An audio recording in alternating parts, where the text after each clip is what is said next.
When you think of Costco, you probably imagine giant shopping carts, oversized ketchup bottles, and unbelievably cheap hot dogs.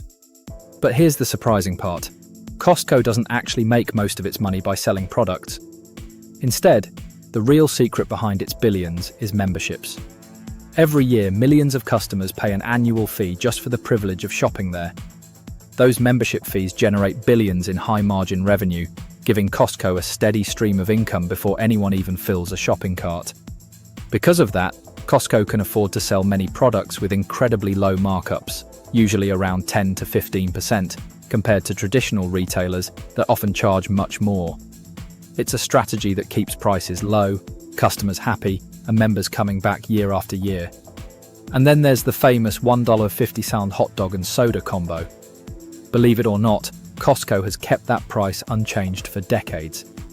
It's not about making money on hot dogs, it's about reinforcing the company's reputation for unbeatable value.